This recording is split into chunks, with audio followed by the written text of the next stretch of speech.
is a simultaneous death provision in your estate plan. My name is Andrew Ayers. I'm an estate planning and business law attorney with offices in Minnesota and New York. And today we're going to talk about one of those provisions in your will that you probably didn't think much about, but it can be a very important provision in a very specific situation. So a simultaneous death provision says if you and your spouse are to die at about the same time, which one of you is considered to have lived longer? For those of us who went to law school, this is like week 1 or 2 of Will's class, and we're reading in our big textbook that Amy and Bob are in a car accident, and they're thrown from their vehicle, and they land on the pavement. They're lying next to each other. They take their last breath. There's paramedics working on both of them, and then the court has to figure out who took the last breath, which one of them survived the other. And of course, we're all looking around trying to figure out, why would this matter? We're in Will's class, it's law school. This doesn't seem to be a big idea. Why is this such a big case? The reason is because it has an effect on who inherits what from the estate. Now, if this situation happens and you do not have an estate plan, then you're going to have, well, you won't, your family's going to have a court get involved to sort out who survived the other one so they can sort out the inheritances.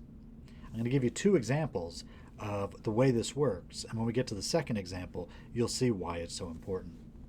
So Amy and Bob, and this is our first example, are married and they have 2 children. Amy and Bob don't have a will, and Amy and Bob are in this car accident, and Amy dies on Sunday in the hospital, and Bob dies a week later on Saturday. So when Amy dies, under most state laws, Bob will inherit her estate. When Bob dies a week later, Amy and Bob's children now inherit the estate. They were married. There's no real issues here. We may have an issue with a guardianship or trustee for the children if they're under 18, but that's a pretty straightforward way to look at it. But let's add a little wrinkle to the situation.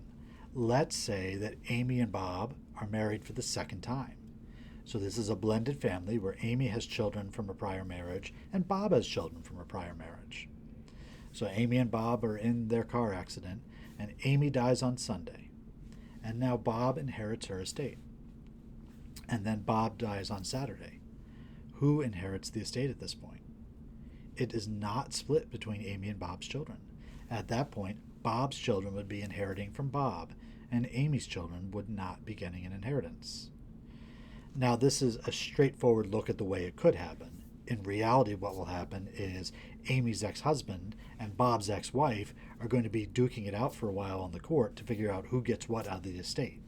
Amy's ex-husband is going to want to make sure that their children are getting something, because it's not fair for all of Amy's possessions to pass to Bob and then go on to his children without anything left for her children. But what you've left behind is a mess for your family and the courts to sort out. So these blended families, it's especially important to have an estate plan to make sure that these situations don't happen.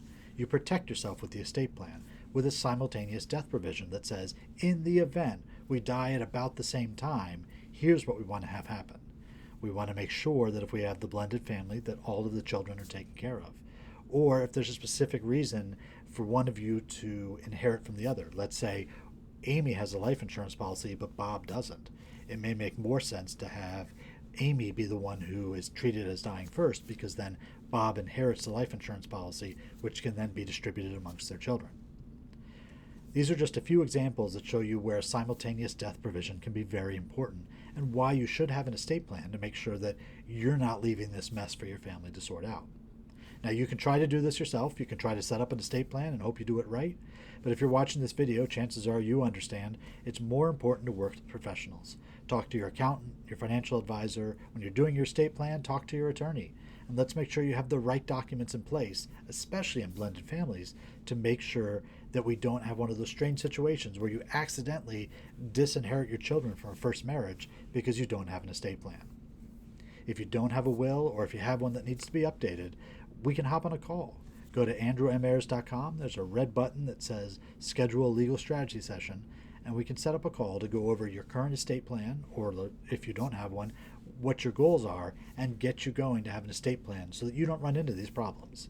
Although the simultaneous death provision isn't something that most people have to deal with, it's a very dangerous thing to have left out of your estate plan.